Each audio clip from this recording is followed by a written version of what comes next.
From the Library of Congress in Washington, D.C.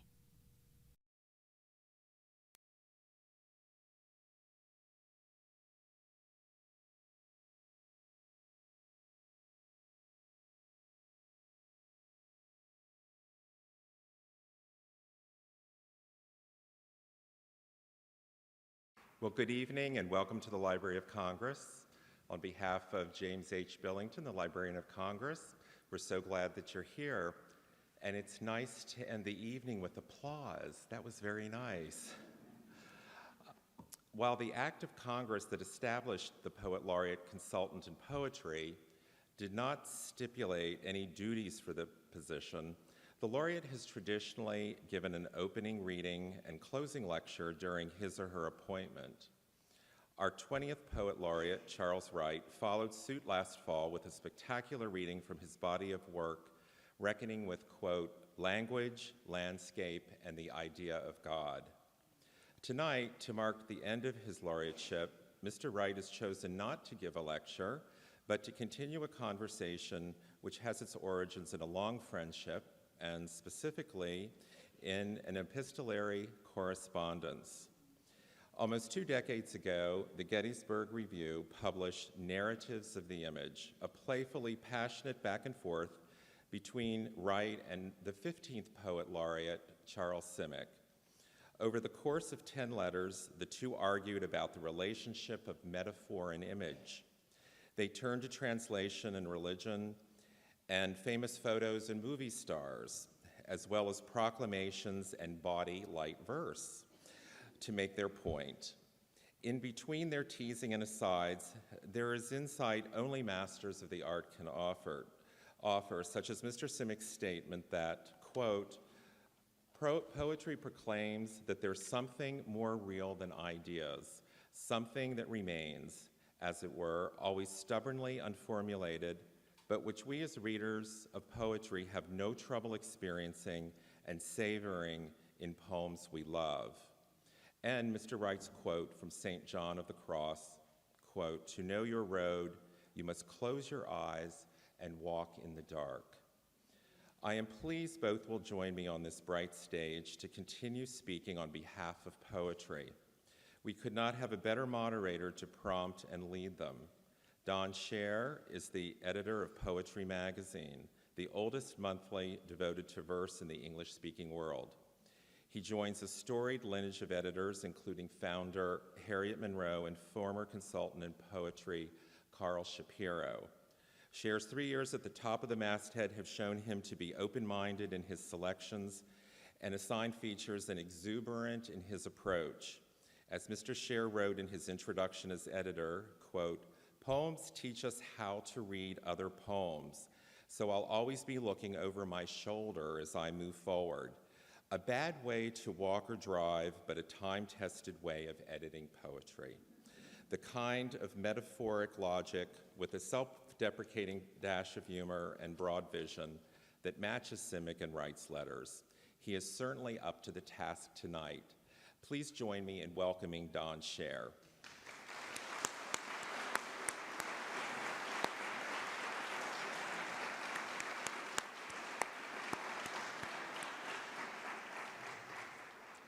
Charles Simek is the author of more than 60 books in the US and abroad, 20 titles of his own poetry among them. He is also an essayist, translator, editor, and professor emeritus of creative writing and literature at the University of New Hampshire, where he has taught for over 3 decades. Simic's accolades include the Pulitzer Prize, the International Griffin Poetry Prize, the Wallace Stevens Prize, the Robert Frost Medal, and fellowships from the MacArthur and Guggenheim Foundations.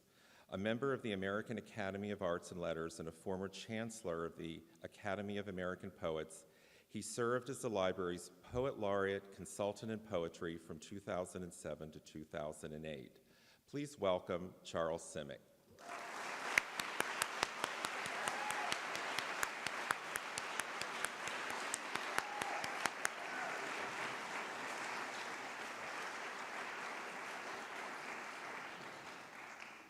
And last but not least, Charles Wright's honors include the Pulitzer Prize, the National Book Award, the National Book Critics Circle Award, the Ruth Lilly Prize, and the International Griffin Poetry Prize, among others.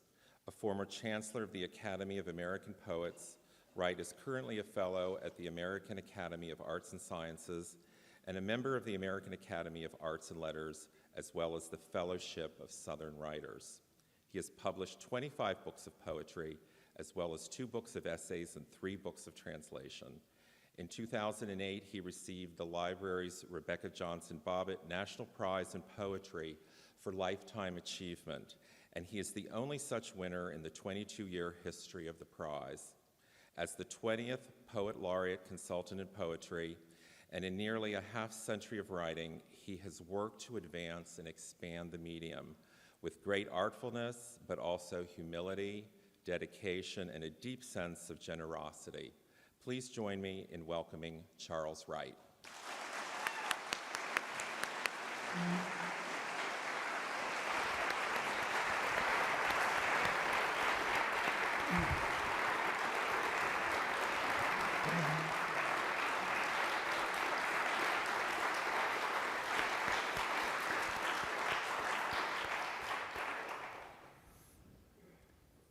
So I've got a question or two for you guys.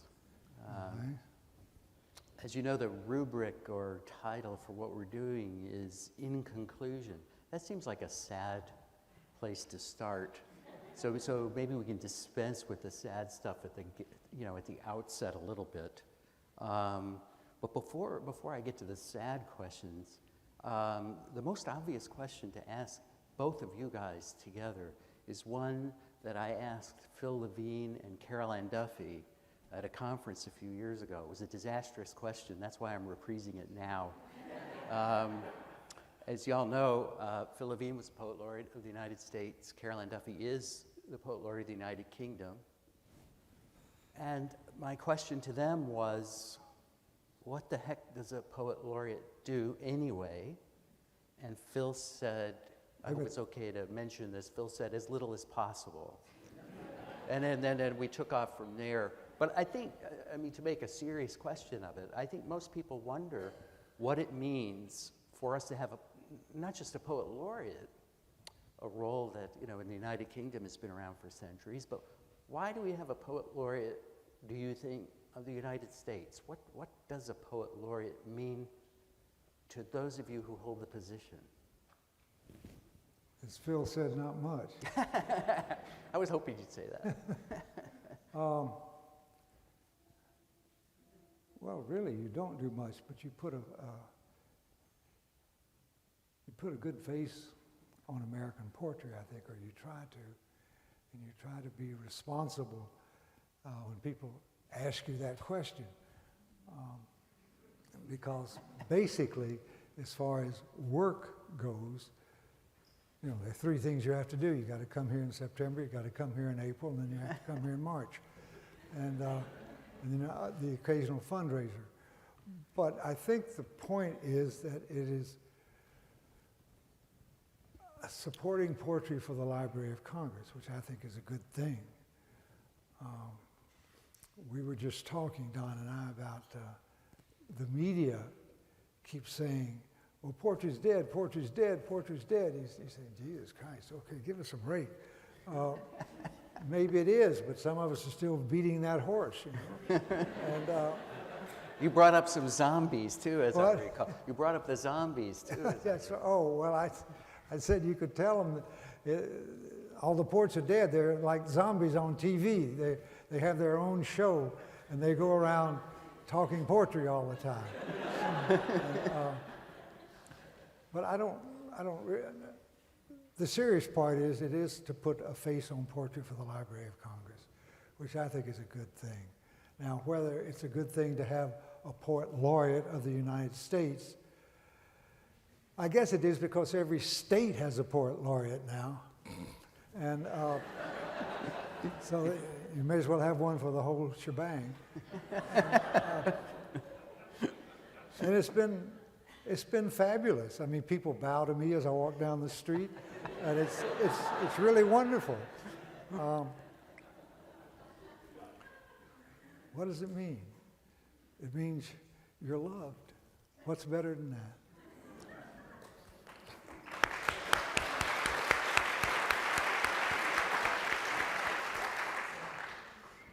Well, I mean, I agree with Charles. My experience, because as a result of being a poet laureate, I did a lot of readings. Obviously, you get invitations to read, and lots of interviews. And I thought the interviews would last, the first month or two, and then, because I had before prizes like Pulitzer, a few weeks, and then that's it, But this went on over the entire year that I was Poet Laureate. I would get an email from some weekly, let's say published in Tacoma, Washington, or some place, and they said, we want to interview you about being a Poet Laureate, and I always agreed because I had very good experiences with these regional magazines and papers. In the beginning, when you have, it was the big, channels, the major channels. I mean, those are very superficial, quick things. You were on for 60 seconds or whatever time it is, and not meaningless kind of. But and it was really puzzling talking to some of these, and very interesting talking to some of these people. Usually, I would say 95 out of 100 were women who were taking care of the cultural pages of these publications. And one told me I said, well, how come you're calling me, 10 months after I became Poet Laureate? She says, well, the editors were sitting around and they said, who is the Poet Laureate of the United States? Didn't Linda write about the last one? And so they had no idea, so they said, let's call Linda. So I used this Linda as an example. So I talked to this Linda, and it turns out that Linda went to some university out west, some big state university, for a few years, and then, married, had children, then, came back to get a job. But then she told me how she read poetry readings. I remember one of them saying how she loved Galway Canal, how he recited his poems, and he didn't read them. And she just fell in love with Galway Canal. But that was really surprising and immensely reassuring. These people really did their homework. They would call you in a week, they would read your work, and they themselves knew something about poetry because they were exposed to some poetry. And one had really intelligent conversations with them about poetry that were so reassuring.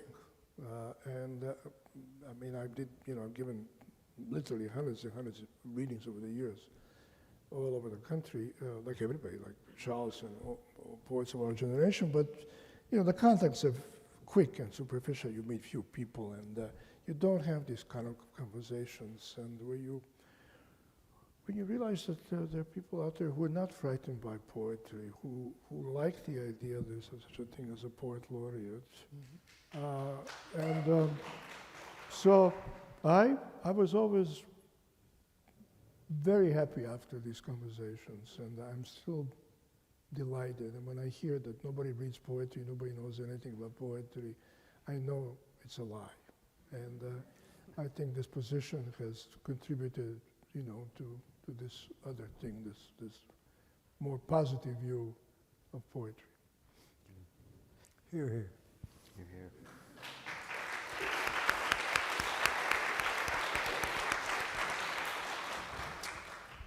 One difference that comes to mind right away between the US and UK Poets Laureate is that you guys don't have to write ceremonial verse. No. You are not called upon. Queen gets a cold, right? You have to write a poem. But in a way, that's a very deep indicator of the difference of the role poetry can play. Yeah. It's a real reflection an American value that says we don't do that.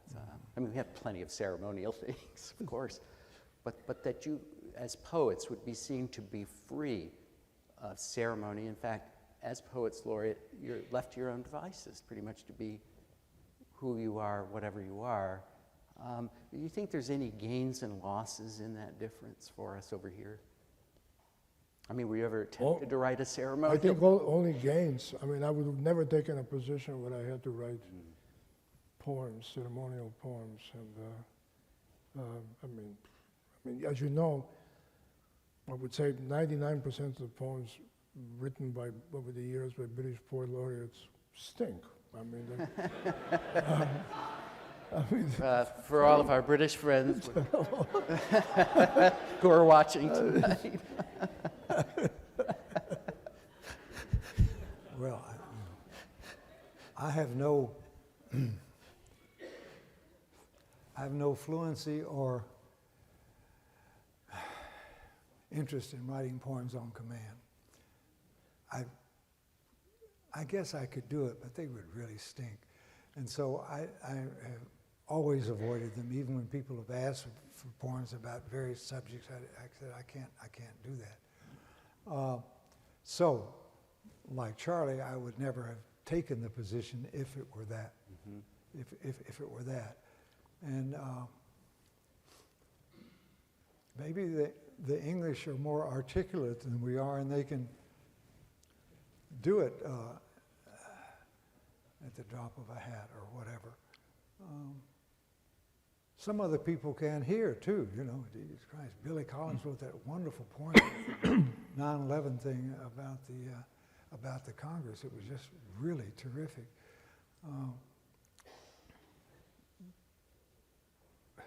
I don't know how to answer that question other than say I wouldn't do it, and so I would last one day over in England. well, Billy Collins, Billy Collins wrote that poem after September 11 when they went down to New York, the whole Congress, and it's a pretty good poem. Yeah, it was a good and poem. he told me how difficult it was to write like that. You know, I mean, quick, you know, order, commission, and I don't know if you remember.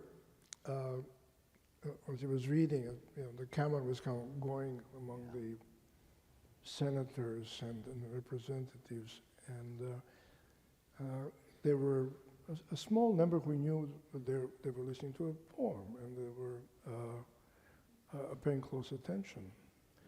And there was a whole bunch of them who were kind of whispering, like, you know, what is this? I mean, you know, what are these words? You know, I mean, who is this man, you know?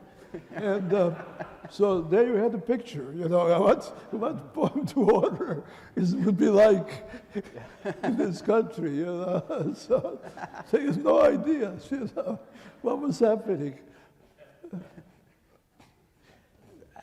I suppose to pursue a less shallow aspect of my line of questioning here, there is something peculiar, I think, which we would experience as American poets, which is the sort of intensely private work of being a poet, a lyric poet particularly, where, you know, what you take on usually as at an early age is the idea of how to process what is happening in a very particular way that uses language particular to your own experience and whatever wisdom you can call to mind, and over long periods of time create what turns into a body of work. Both of you have done that. So the paradox is doing intensely private thinking and being kind of left alone and not performing the ceremonial functions of poetry have led you each to a point where you became public figures. So you go from, you know, the place where you write, the place where you work, uninterrupted, let's say, insofar as possible. And the next thing you know, there's a great deal of scrutiny of everything you've ever written, and the media is asking you questions, and you're expected to put in, you know, different kinds of appearances. So there's a transition between the private person that we think of as the poet, and then something else that happens, which you have both said earlier was a valuable thing. So how is that transition possible? It doesn't happen to most poets. Most poets don't become so well known that they're asked questions by major newspapers or television networks. Most people never ask a poet anything, except what do you really do, something like that. So you guys have been through a kind of a transition, you know, from one kind of idea of what a poet is to another. Well, I mean, go ahead, Charles. You reply. No. You know, it's all really the fault of, if you say it's a fault, it's thanks to the beats. Everything started with the beats. Ginsberg and company, whose readings became so popular that after a while, every college and university in the country wanted to have poetry readings. And we were plucked out of our solitude, our monastic solitude. Not so reluctantly, because they also paid money. And some of us were, you know, broke. In those days, airfares were cheap, so they could bring you across the continent, right? I mean, back in the 70s, yeah, you could go, you know, Walla Walla, you know, from East Coast, and give a reading. So I know, I mean, I was, when my first readings, you know, it was a nightmare. I mean, for years, I mean, I was innately shy. I mean, I think probably all lyric poets are kind of introverts. But, you know, after years and hundreds of these things, you become two people. You become these people who, this person who goes and gives these readings, and then the other one who still retreats to kind of solitude. And but I'm actually very glad that I did the other, because it would have been a kind of a distorted view of this country. I've seen a lot of country. I don't really know how poetry becomes a public poetry. If you set out to write a kind of public poetry, I think you're doomed from the start. And I suppose if you set out to write a very private poetry, you're doomed from the start too. But being that we're all doomed from the start. I told you it would be a gloomy occasion. I do write a very private kind of poetry. It's true. And I revel in it, I have to say, because I'm trying to say something that I'm not able to say out loud, but I can say on the page. And that gives me a lot of latitude. And I suppose when the time when your poems become acceptable is when you go from writing in a private mode to your poems becoming public in a way that you never thought they would be, which is that somebody might understand them, somebody might understand what you're doing, what you're trying to say, what you've been trying to say for the last 50 years, or whatever, you know. So I really have no insight to add to that. I am as I once said, I write as though I'm a monk back in the cell, but I can see the stained glass windows down the hall. But I'm unwilling to be public in a way that I feel is, how do I say this without sounding like an asshole? That is anyhow. I can let you off the hook by interrupting. That's all right. No, if I could remember where I was, that word just stopped me, and I said, why did I say that? Anyhow, I do think the best of the private poetry, eventually becomes public knowledge. Now, whether it becomes public approbation is something else, but it becomes public knowledge, and that's all you can ask for, is that some people will understand what you're trying to do and will give you a bunch of money, you know. There is, though, I mean, people do turn to poems and poets in times of, you know, the 9/11 was a great example. What I notice in my work, reading so many poems by so many people, but especially young people and people who have not been heard from before, is that events such as those that have been taking place in Ferguson and Baltimore and on and on and on have nurtured, among all the bad things that have arisen, a need for people to feel that poets are speaking for somebody and speaking to somebody. And so maybe there's something in the middle between the very intensely private and the, you know, vastly public, where there's a kind of poem that people seem to find themselves turning to when things happen to them, you know, in their own personal lives, things like funerals, weddings, of course, but also when sort of galvanizing events take place in the news, and when we turn to the media, it doesn't feel like we're getting everything, and when we turn to publics, you know, politicians, it feels like something's being left out and unsaid, and you turn to the poets, and there they are.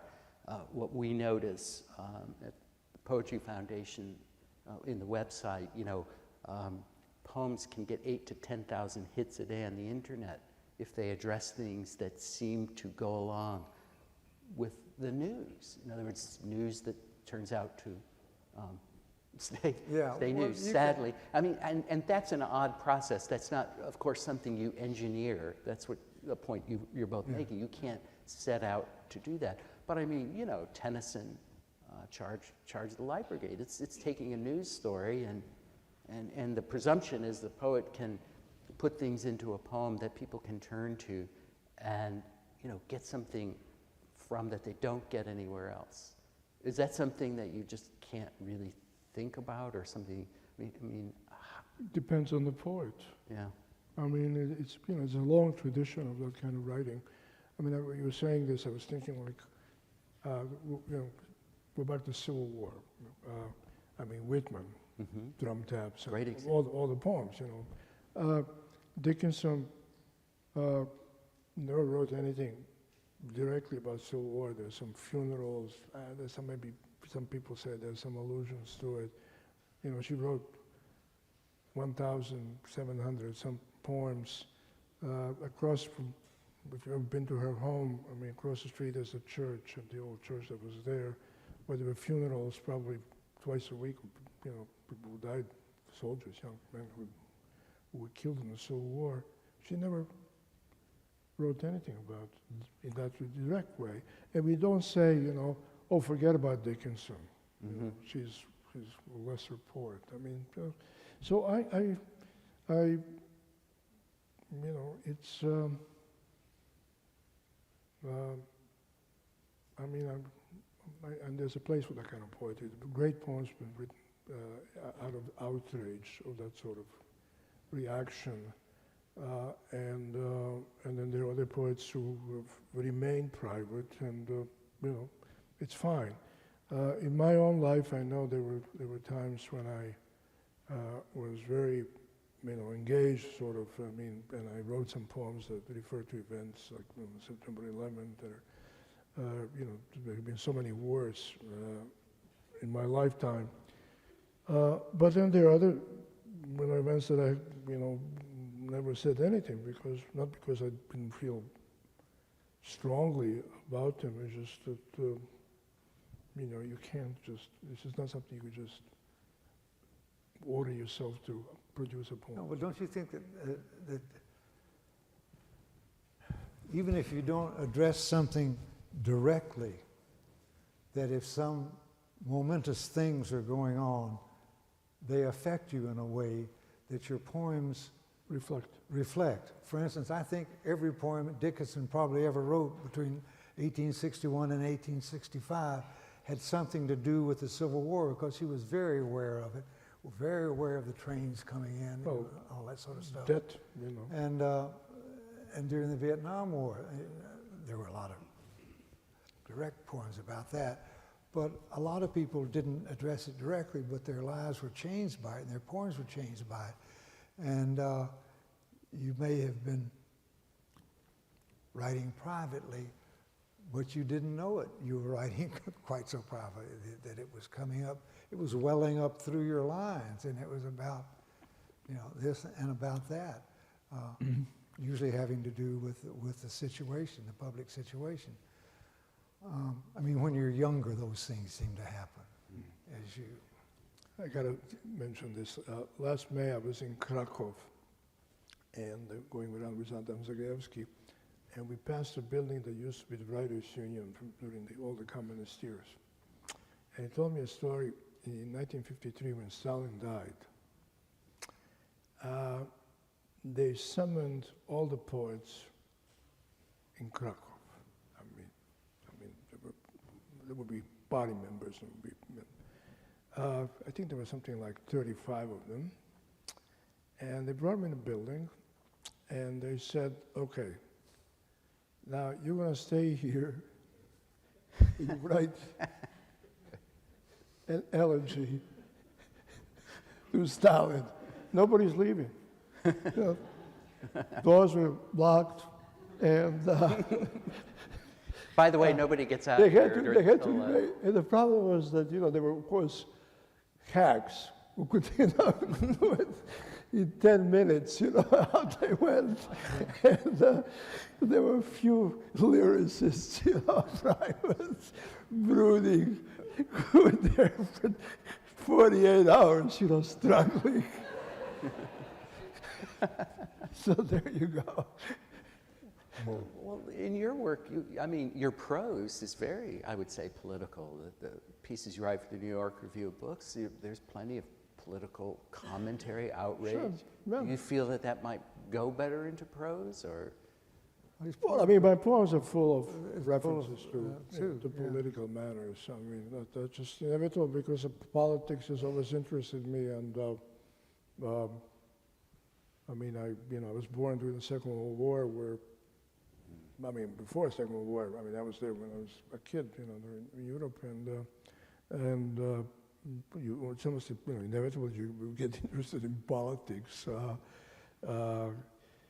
So, because, you know, it's always stayed with me, and it's a kind of a curse. I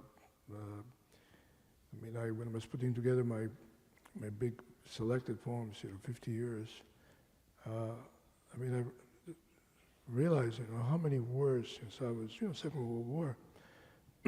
But when I got to this country, 1954, so, I mean, the first year I was 16 years old, and then, you know, a couple of years later, you know, people were telling me, Charlie, you're going to Korea.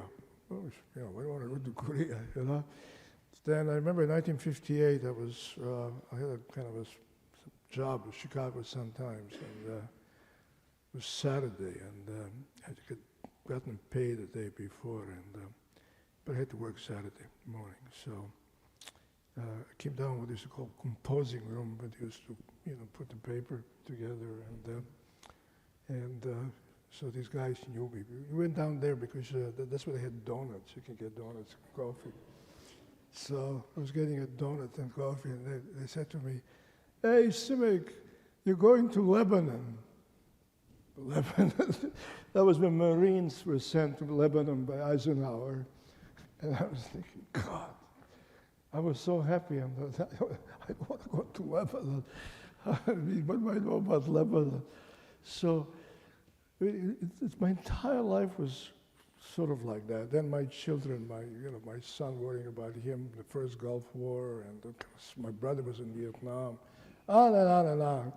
And it really, I mean, inevitably, either overtly or, as Charles rightfully says, I mean, when my brother was in Vietnam, I mean, my poems were grim stuff, whatever I looked at was, colored by that. knowledge that he, might get news that he's dead. Well,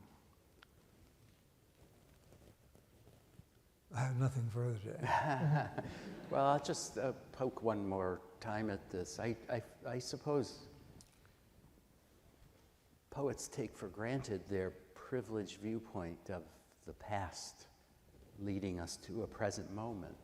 So we have the benefit of the hindsight that our great writers have left for us to acquire on our own. So if we extrapolate, we were just talking about what Whitman and Dickinson would have been thinking about, even obliquely, with regard to the Civil War.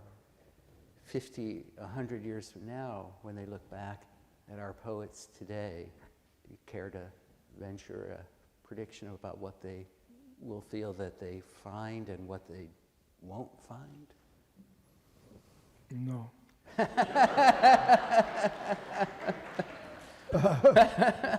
Wise move, I guess. No, I got to tell the curious another story. A poetry festival in Macedonia, Struga. You've been to Struga? 1972. So, this kind of festivals, poetry festivals in Eastern Europe were wonderful, but there was always so much drinking that you really had to have a heroic constitution to survive. And I remember kind of waking up and saying to myself, how am I still alive? So one morning like that, one of the organizers comes to me and says, Charlie, you have to help us. Bill Merriam was supposed to be on a panel called Poetry in, I think it was 50 years, 2000, 30, whatever it was.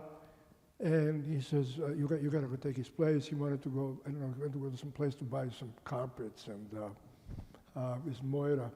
And so, I have immense respect for Mervyn, adoration, and I had to go. And so I got there, and it was a sort of, I was on a panel with 7 poets. Out of the 7 poets, there were, for some reason, 2 from Russia, maybe one Ukraine or Russia, and the other, there were 4 altogether from communist countries. And these guys all had prepared statements. We just read the stuff. Of course, workers' paradise, everybody will be a poet, and on and stuff like that. And I had absolutely no idea what to say, because I was so hungover that my brain, I couldn't button, not to mention talk. And then finally, when my turn came, the only thing I could say, I said, well, this is like trying to predict what, love making will be, 2 people making love would be like in 50 years, what sex will be like. And I tried to put in a few details to make it more interesting about that. But I remember one Russian whispering to the other, I know Russian, and he said, this is a provocation. So that cured me from prophecy no more. No, I don't care what happens. Well, I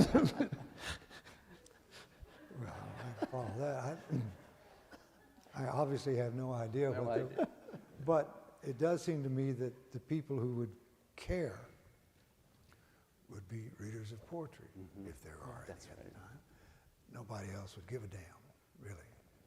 And they would probably say, well, they were shirking their job. They should have been being all political and all this sort of thing. But the people who care are probably going to be looking for lyrics that they can come to grips with, you know, that they can love, that move them. And I think that's what usually remains in everything. You know, there's been a lot of junk having been written before now, you know. Right. And they will, it'll be like reading the cantos, the great wreck of a poem by the genius guy Ezra Pound, who was crazy and all that sort of stuff. But what you take out of the cantos are these beautiful lyric moments, you know, and they shine and shine, and that's probably what will happen in the future. Somebody is going to say, God, did you read this? You should listen to this. Yeah. Now, I don't know what he thought about, you know, cutting the legs off chickens or something like that, and why he didn't speak up. But that doesn't have anything to do with what I like about this. So obviously I have no. So what you love well remains. It remains, but that love as well remains, the rest is dross. Yes.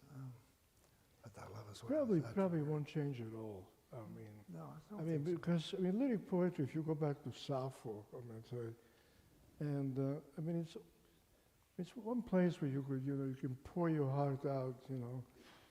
I'm all alone, nobody loves me, you know, it's raining. I've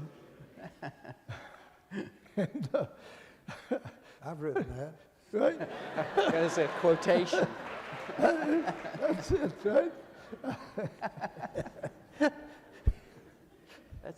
Gives me an opportunity for a little, as they say in the media, segue. And Charles Wright, from your recent book, Caribou, there's a poem in here I've been thinking about with regard to this occasion, and it's called The Last Word. You know, to me, there's a wry bit of humor in a poet titling a poem The Last Word and putting it in the middle of a book like that. Yeah, so are you, yeah. I figured you knew what you were doing there. But it'd be sort of crazy to have a conversation about poetry without even reading a poem. So I'll read this. It's probably excruciating for a poet to hear someone else read his work, but I'll read this, The Last Word. I love to watch the swallows at sundown, swarming after invisible things to eat. We were so lucky, a full gullet, never having to look at what it is, sunshine all over our backs. There are no words between my fingers populating the lost world. Something, it now seems, has snapped them up into its speechlessness, into its thick aphasia. It's got to be the unredeemable bird, come out from the weight of the unbearable. It flaps like a torn raincoat, first this side, then that side. Words are its knot of breath. Language is what it lives on. And again, the end of a poem called The Last Word is language is what it lives on, or you know, it lives on or lives on. So you've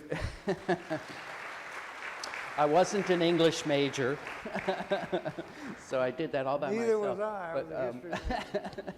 But now that, I mean, in the heart of the book, that's the heart of the question, in a way, the one question I've been trying to raise in our conversation that arises for me whenever I read anybody's poems is, you know, do the poets have the last word, and if so, what that last word would be? And of course, your poems are answers to that. But now the one thing that's, you know, I'm not going to put you on the spot by interrogating you about a poem, because that would kill the pleasure in it. But the unredeemable bird, it's funny because when you read a poem, the words that stick with you are not the thing you carry away in the end. The words are the vehicle for something else. That's what metaphor means anyway. You're carried from the language over into something else, an image. The unredeemable bird, come out from the weight of the unbearable. Strikingly, these poems, many of your poems have a kind of, you know, the sadness, the loneliness, that we were talking about or joking about a moment ago. But it's redeemed, isn't it? Yeah. I mean, it's Language redeems everything. Mm. You know, it just does. I mean, it does in my life. I don't know about anybody else's life. That's what we live on. And yet you have to contend with what the poem calls speechlessness and thick aphasia. Yeah. I mean, we experience that There's more a- than poetry. Yeah, well, there's a lot of language in speechlessness. You know, all the mystics thought the greatest communication was speechless. Mm. You know, all the nuns of the Middle Ages wouldn't say anything. They would just talk to themselves and to God, obviously. I have had a thing for years about, you know, saying less and trying to mean more. And so the last word that will ever be uttered is again. You know, let's do it again. Let's do it again. I don't know where that came from. I never know. No, where that means a lot. it's come from, you know. Yeah. I was reading, speaking of all the interviews you guys have had to do, I was looking at the one that the Library of Congress Where is that from? has done. Nice picture, too. Nice picture. It's from the Library of Congress magazine. Oh, yeah, that's And pertinent to what we were just talking about, in there, it's a brief interview. You say, you know, a lot of good stuff in here. One thing you say is, poetry is a kind of separate language. So it's not just sort of a polar thing where on the one hand you have speechlessness and the other you have speech or poetry or language. It's actually more complicated than that, isn't it? I mean, I think so. that poetry isn't just language, it is a separate kind of language. Can you say anything about that? Or? Well, you know, for instance, William Carlos Williams, who was insistent upon, you know, language that cats and dogs can read and that sort of thing. But the way he arranged it made it into a different language. Same words, but a different language, which was a poem.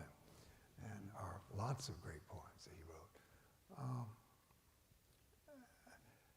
I meant a separate language in that just because you can read the phone book doesn't mean you can read a poem. You know, you can read it, but you can't understand it. Actually, probably understand it better than the phone book. Yeah, it's well, so full of weird You names. didn't mean it in some elitist way. Yeah. Yeah, no. I mean, but what you were saying before, I mean, the same old words, the way they're rearranged, moved around, and put together, it becomes a different language. A different language. I don't mean, you know, Yeah. have to say Yeah. anodyne, anodidrominy, and all this sort of stuff. No, I mean, just use words. You know, Yeah. but use them well. Use them sparingly, and make them mean more.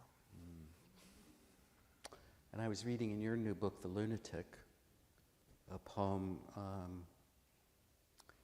The Same Snowflake. You know, you say, as there's a phrase in there, you know, like a lot of us, I jot down a phrase. It's a way of stealing, right? It's like I take that separate language you guys work so hard for, and I just get to write it down in a notebook, and that's the consumer end of it. But there's this bit of a poem in The Lunatic that stuck with me. As night strolled over to see what's up. And of course, I mean, again, to me, that's just marvelous for me because the night is up, of course. That's what's up, is right now, if you look But it's up, getting dark. I mean, it's getting dark. But it's what's up, like, what's up? what's up? Well, it describes, I mean, it's funny how, you know, the poem is based on such a sort of a commonplace experience for anybody who lives, you know, in the bleak north. And there was a kind of snowfall where the temperature is not terribly cold, so it starts snowing, this kind of little steady snow, but not very heavy, and gives the illusion that the because a snowflake comes down and then kind of melts. But there are other snowflakes around. It seems that there's one snowflake that keeps bouncing up and down. That's the unredeemable snowflake. That's right. And so the idea is, it's getting dark. It's been doing all afternoon, and it gets dark early in December. And so the night goes over and says, what's with you? Can't you just fall? Charlie's a great example of someone who writes less and means more out of the most, you think, commonplace stuff, and then you think about it, and you think about it, and you say, Jesus, this is really kind of deep, and that's what's so great about it, is it seems one thing and it's always another. That's almost a typical kind of Charlie line, where it sounds as though it's just swept off, it's a joke. But it's not a joke. It's not a joke. Charlie is witty, but he doesn't joke around.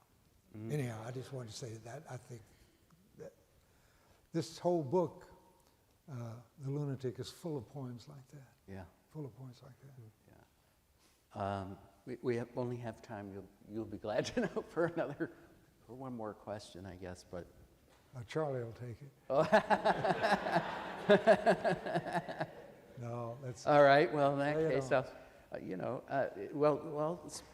Charlie said in a thing I read actually in the Irish Times recently, that was talking, the headline was, we were talking about what the media does to poetry over here, or does with it over here. Over there, the headline for this little piece was succulent poetry in the best possible taste. Very deep, isn't it? Yeah. But there's a quote attributed to you anyway. It's talking about you and Mark Strand concluding that you were just a couple of short order cooks who kept trying to pass themselves off as poets. Where is that from? It's the Irish Times. Saturday, the 18th of April. Well, I mean, Maureen Kennelly. I said that, at the memorial service. No, I know. Yeah, Mark Strand, because that's why I'm we going to jump talk in. so much about food and cooking, and I know him for many, many decades, and so one day we were just struck by the fact that we always talk about food. When we were younger, we occasionally talked about dance. Well, I don't want to be left out. That's all Mark and I were talking about. So then, we said, we're just a couple of short order cooks, try to pass ourselves off as poets. That's not. Y'all are kind of selling yourself short there, but I like that idea because it reminds us, that poetry it's a tactile experience, and it is about the appetites, the scrimmage of appetites. Yep. And if we believe the pieties, we need poetry to survive.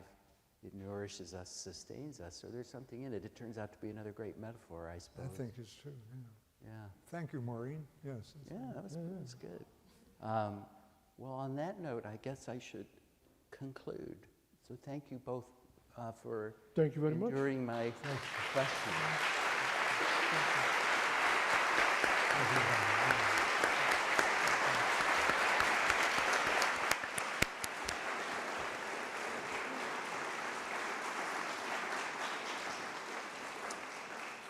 Thank you to both poets, our Poets Laureate Charleses, and thank you to Don Scher, the editor of Poetry Magazine, for being a terrific moderator. Please, let's give him a hand, too.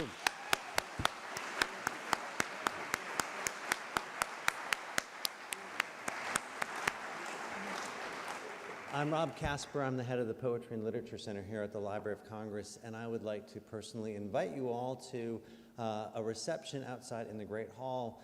We will have a little bit of wine, a little bit of food, and we have books for sale too, books by our two Poets Laureate. I'm sure they would love to sign a copy for you, so please get a book. On the way out too, you'll see on the tables print programs or print materials talking about our events coming up here at the Library of Congress. We do some 30 to 40 literary events each year, including big events like this, but all sorts of other events here at the library and around the country. So please do check that out and come back soon. In the meantime, thanks again to our Poets Laureate and to Don Scher.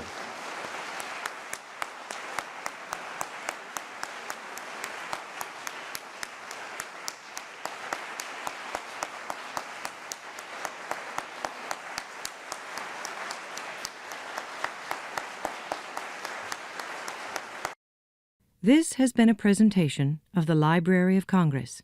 Visit us at loc.gov.